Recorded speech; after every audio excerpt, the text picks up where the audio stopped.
नमस्कार विद्यार्थी मित्रांनो. Last time we had seen the two important things. One is the inscribed angle and another is the intercepted arc.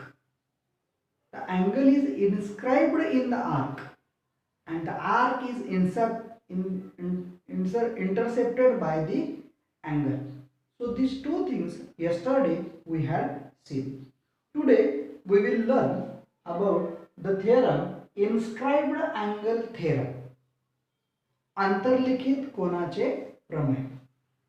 The statement of this theorem is that the measure of an inscribed angle, here BAC is the inscribed angle. The measure of an inscribed angle is half of the arc intercepted by it. Is half of the arc means this arc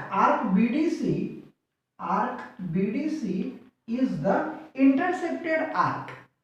So measure of this angle means measure of angle BAC. Here we have to prove measure angle BAC is equal to half of the intercepted arc by it. Half of the intercepted arc. This is the arc which is intercepted by the angle BAC. The theorem which is known as inscribed angle theorem. The statement of this theorem is that the measure of inscribed angle, अंतर्लिखित कोनाचा माप, measure of inscribed angle is half of the arc intercepted by it. The measure of this angle is equal to the half of the arc intercepted by that angle. BDC is the arc which is intercepted by this angle BAC. So measure angle BAC is equal to 1/2 measure arc BDC. This is our to prove. लक्षात आलं का मित्रांनो? बघा theorem काय सांगतो की inscribed अँगलचं major, अंतर्लिखित कोनाचं माप. Here angle BAC is inscribed angle. Angle BAC is inscribed angle and arc BDC is intercepted arc.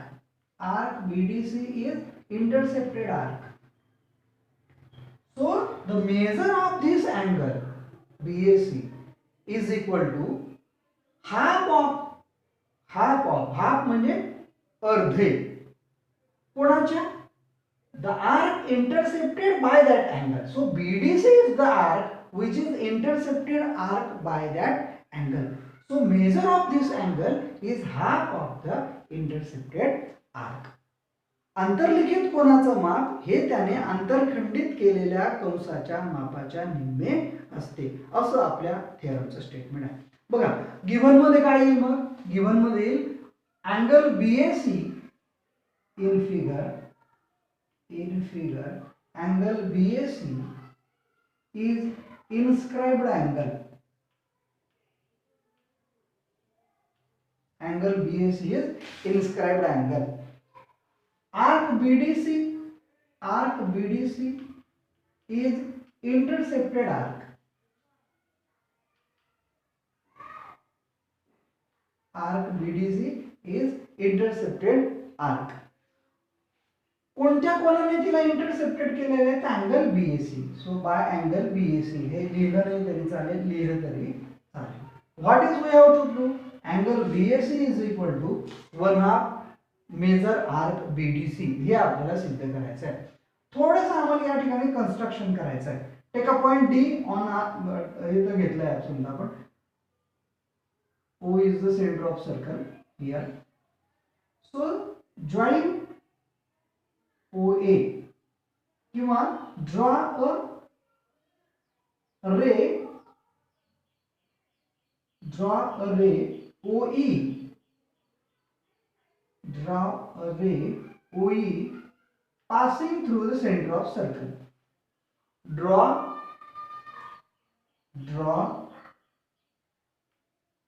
ray OE passing through center of circle, passing through center of circle.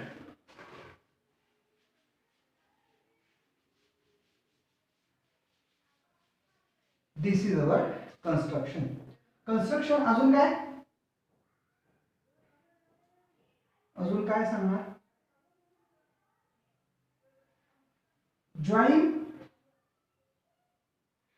join OC, join segment OC किंवा radius OC, join segment OC or radius OC. अशा पद्धतीने this is a given, this is to prove and this is construction. या तीन गोष्टी आपण या थेरमच्या बाबतीत समजून घेतल्या पाहिजे की नेमकं आपल्याला काय करायचं आहे.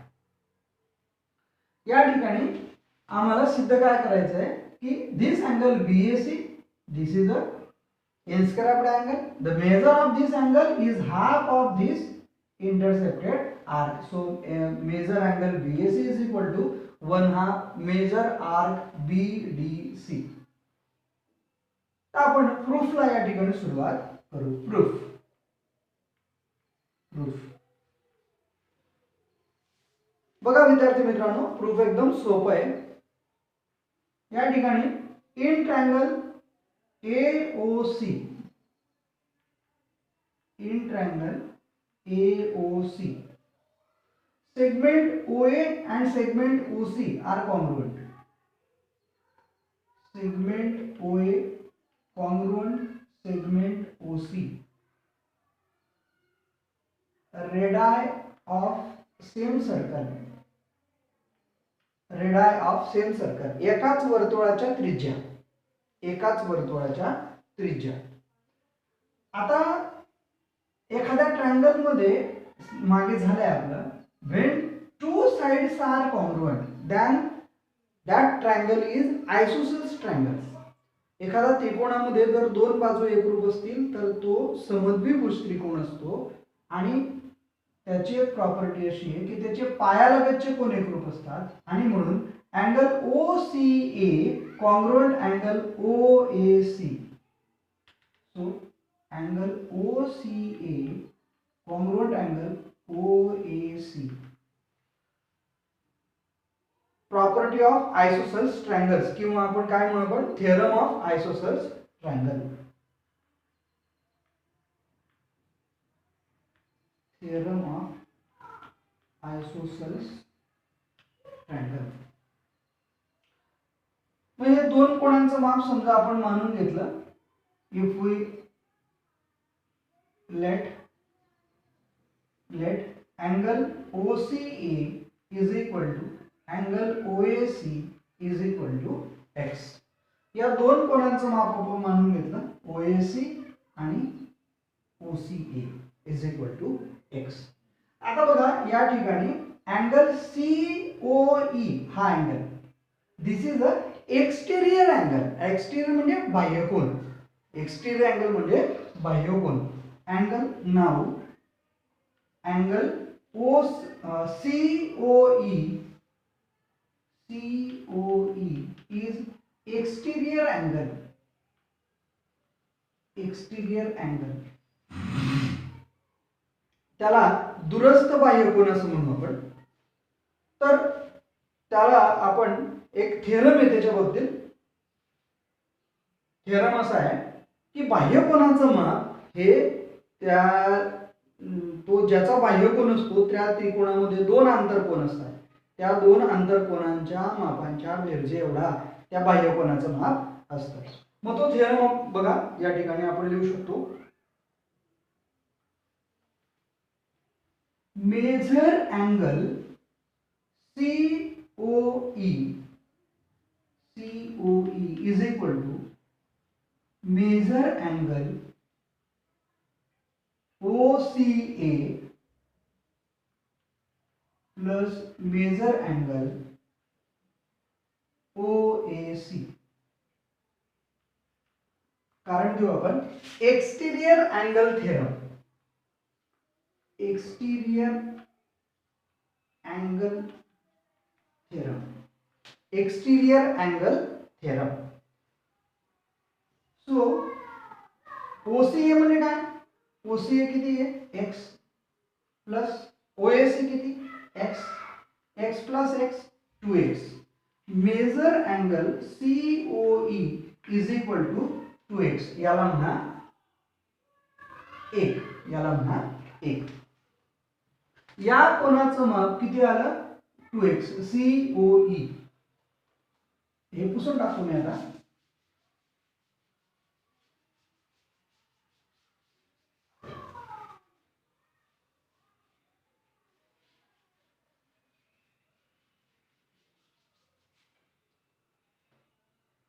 मी साध्य इकडे लिहून ठेवतो. To prove. आपल्याला प्रूव्ह काय करायचं आहे ते मी या भिंतीवर लिहून ठेवतो. बघा, angle BAC is equal to 1/2 major arc BDE. हे आपलं टू प्रूव्ह ते आपण करू. बघा, COE याचं माप किती आलं? 2x. but angle COE is central angle. पण COE कसा आहे? तो सेंट्रल अँगल आहे. आणि आपण मागे शिकलोय की सेंट्रल अँगलचं माप हे त्याच्याशी संबंधित असलेल्या कंसाच्या मापाबरोबर असतं, किंवा सेंट्रल अँगलचं जे माप असतं तेच त्याच्याशी संबंधित असलेल्या कंसाचं माप असतं. आणि म्हणून सेंट्रल अँगल COE ह्याचं जे माप आहे तेच माप कोणाचं असेल? Arc CE. कोणाचं असेल? Arc CE. So measure arc CE is equal to 2x. याला कारण देऊ आपण definition of measure of an arc. याला कारण देऊ definition of measure of an arc. म्हणजे कंसाच्या मापाची व्याख्या असं आपण त्याला कारण देऊ. म्हणजे आपण आपल्याला माहिती आहे की सेंट्रल अँगलचं जे माप असतं तेच माप त्याच्याशी संबंधित असलेल्या कंसाचं माप असतं. आपण शिकलोय सेंट्रल अँगल, किंवा त्या मागच्या तासामध्ये आपण शिकलो आहोत. तर मग या ठिकाणी आपल्याला measure arc CE is equal to 2x. याला म्हणू आपण 2. आता बघा, हा जो अँगल आहे कोणता? Angle OAC. अँगल OAC म्हणजेच अँगल आपला EAC. फक्त नाव बदललीत बघा. अँगल OAC म्हणजे कोणता अँगल? EAC. बरोबर. त्याचं माप किती आहे? x. ऑलरेडी माहिती आहे आपल्याला. बघा, OAC x म्हणजे EAC. बरोबर. त्याला आपण काय म्हटलंय? काय म्हटलं नाही. याला म्हणू आपण 3. याला म्हणू आपण 3. आता 2 आणि 3 कडे बघा. 2 आणि 3 कडे जर बघितलं तर असं आपल्या लक्षात येतं, from 2 and 3, from equation 2 and 3, I can write here EAC is equal to 1/2 major arc CE. Major arc CE. EAC is equal to 1/2 major arc CE. बघा, EAC म्हणजे कोण? तर x. बरोबर. 1/2 मेजर आर्क CE म्हणजे कोण? तर 2x. 2 गेला 2 गेला, मग काय राहिलं? x बरोबर x. याचा अर्थ आपण जे लिहिलेलं आहे ते बरोबर आहे. बघा, काय लिहिलं मी? angle EAC is equal to 1/2 major arc CE. In the same way or similarly by joining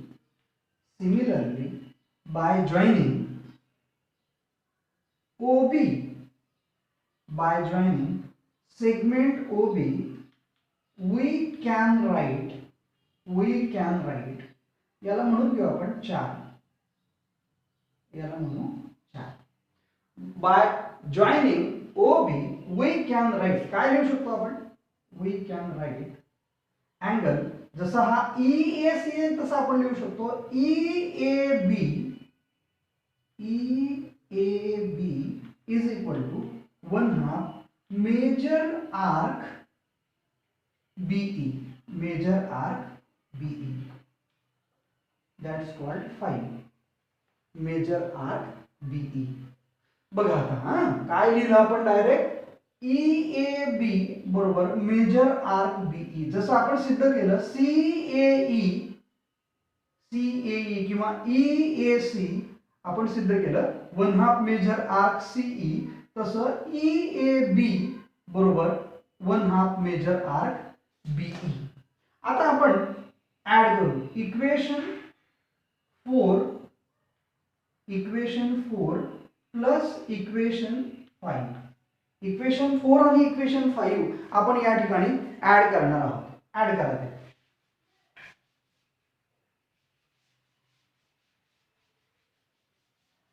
equation 4 काय आहे बघा, angle EAC plus angle EAB is equal to 1/2 major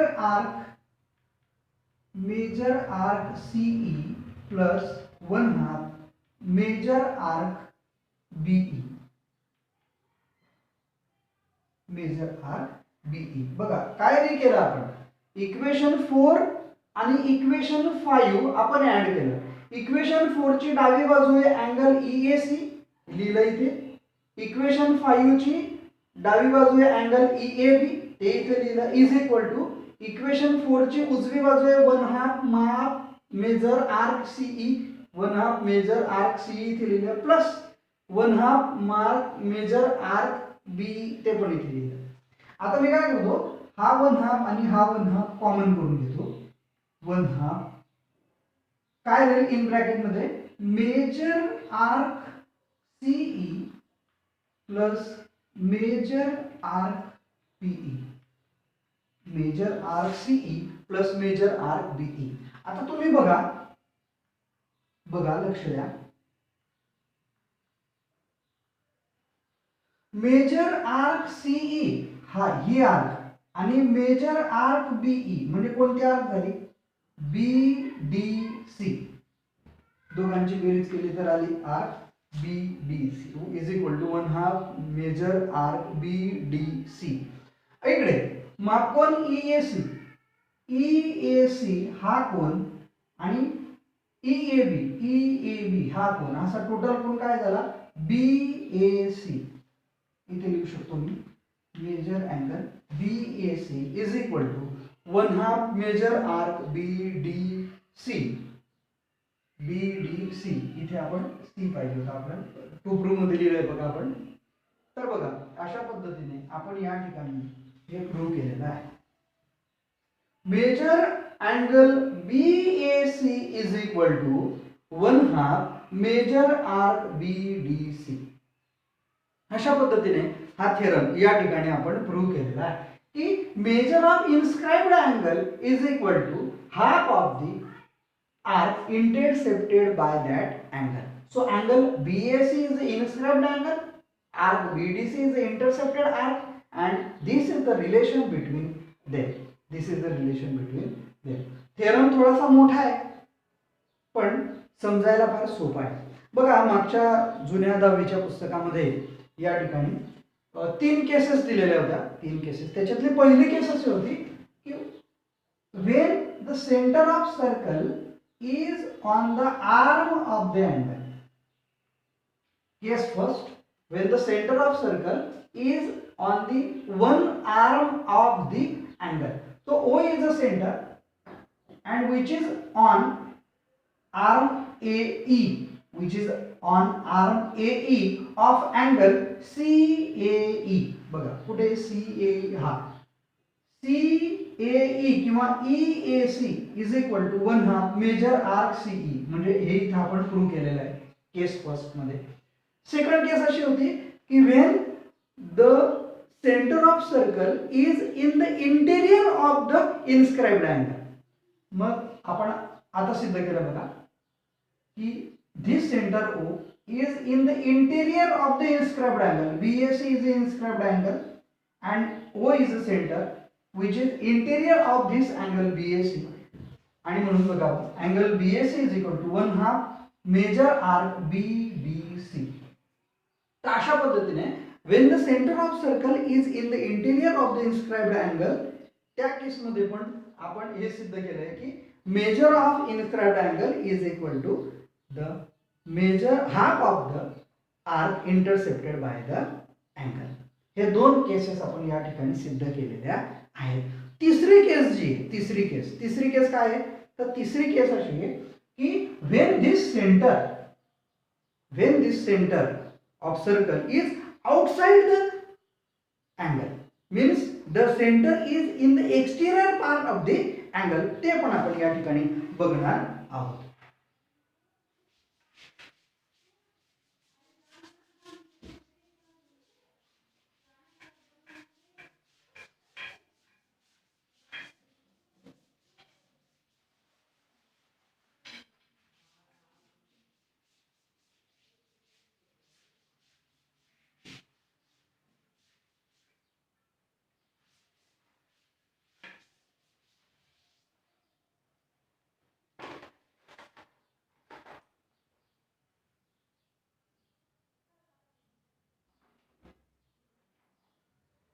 Suppose this is the circle here, this is the center of circle,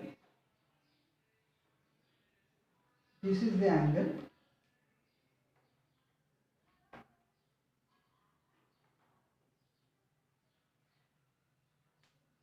suppose this is A, this is B, this is C, this is X, O is the center.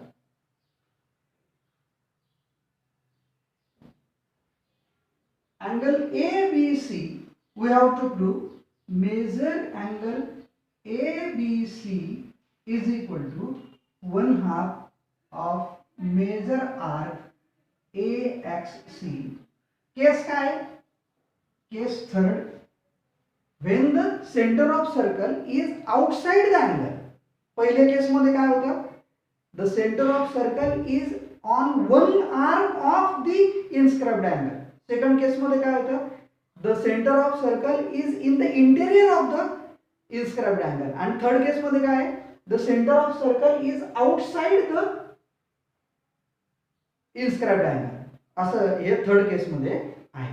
तर ही third केस आपल्याला या ठिकाणी prove करायची आहे. बघा मित्रांनो लक्ष द्या, हे जॉईन करून घ्या.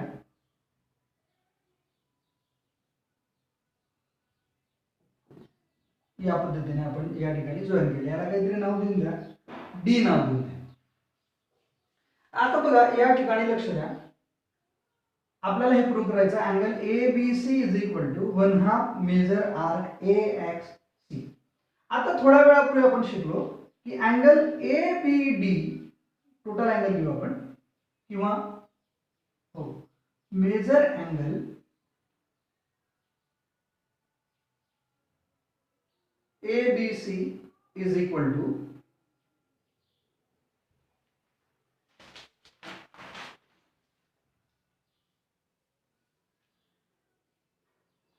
measure angle ABC is equal to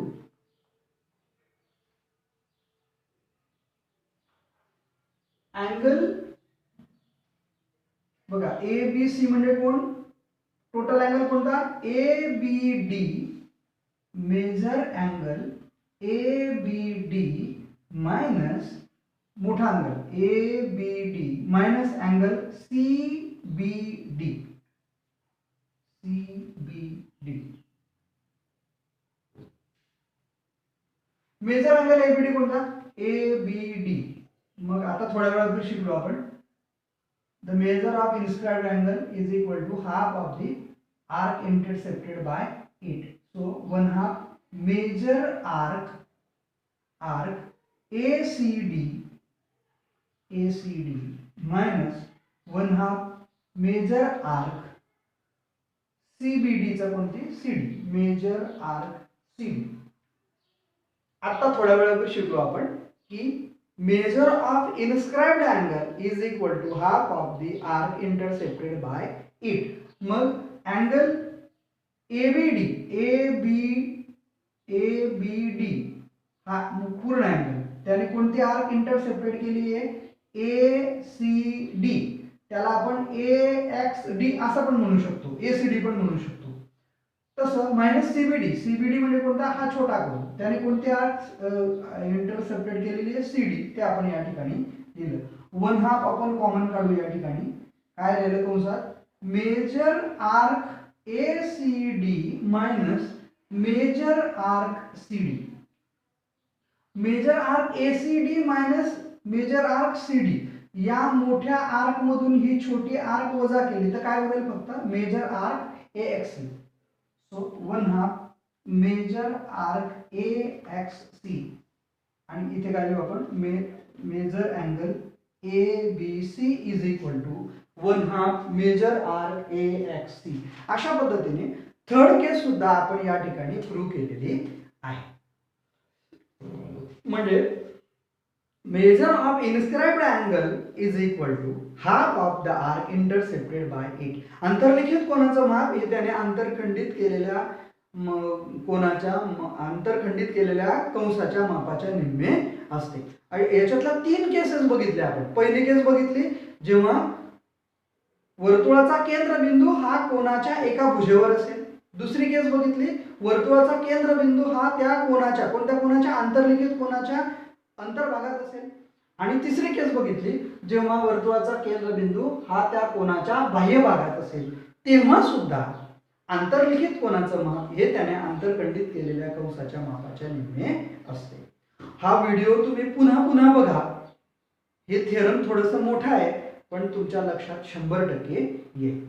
याच्यावर परीक्षेमध्ये आतापर्यंत थेरम तर विचारला गेलेला नाहीये, परंतु परीक्षेमध्ये याच्यावर गणित मात्र 100% विचारली जातात.